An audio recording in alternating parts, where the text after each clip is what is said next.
খাবারের একঘেয়েমি দূর করতে চাইলে লাউ শাক আর চিংড়ি মাছের শুটকির এই প্রকরণটা কিন্তু একদিন বাসায় অবশ্যই করবেন। আমি 4টা লাউ পাতা নিয়েছি, ভালো করে ধুয়ে নিয়েছি। আর এদিকে নিয়েছি 4 টেবিল চামচ শুটকি মাছ, ভালো করে ঝেড়ে তারপরে বেছে আমি নিলাম চিংড়িটাকে। তারপরে আমি তেল ছাড়া এবার ভেজে নেব। খুব বেশি কড়া ভাজবো না, হালকাভাবে ভেজে নেব। আর এদিকে আমি গরম পানি করতে দিলাম, গরম পানি দিয়ে একটু ধুবো।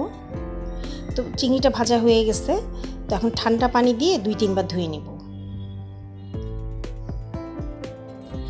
ধোয়ার পরে এবার গরম পানির মধ্যে দিয়ে একটু নেড়ে চেড়ে তারপরে ধুয়ে নেব। যদি মেডিসিন দেওয়া থাকে তাহলে সেটা কোনো ক্ষতি করবে না আর কি।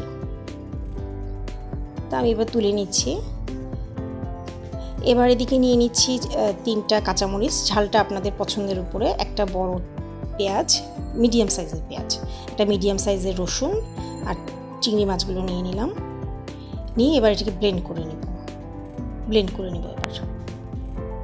তো এবার ব্লেন্ড করা হয়ে গেছে, আমি স্বাদ মতো লবণ দিয়ে দিলাম। আর এদিকে আমি একটা বাটিতে 3 টেবিল চামচ চালের গুঁড়া নিয়ে নিলাম।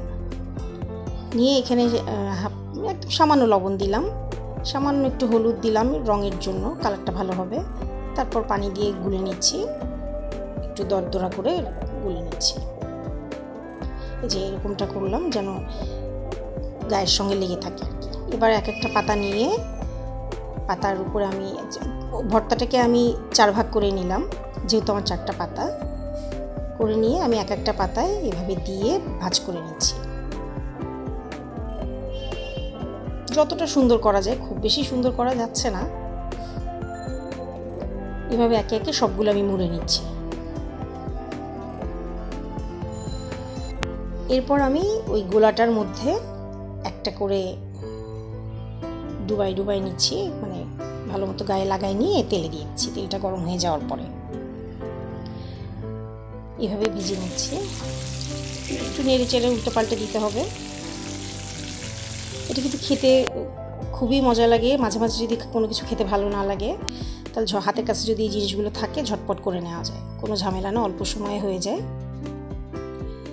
তো এই দুটো ভাজা হয়ে গেল, আমি তুলে নিচ্ছি। তুলে নিয়ে একইভাবে আমি অন্যগুলো ভেজে নেব। তো হয়ে গেল আমার সবগুলো ভাজা। তো দেখলেন তো, খুব অল্প সময় কিন্তু হয়ে যায়। বাসায় যদি এই উপকরণগুলো থাকে তাহলে খুব সহজেই হয়ে যায়, আবার খাবারে দেখবেন রুচিও আসবে, খেতেও কুড়মুড়ে হয়। তাই গরম ভাতের সাথে খেতে কিন্তু খুব ভালো লাগে। তো আপনাদের যদি রেসিপিটা ভালো লাগে তাহলে ফ্রেন্ডস অ্যান্ড ফ্যামিলির সঙ্গে শেয়ার করতে কিন্তু ভুলবেন না। অনেক অনেক ধন্যবাদ।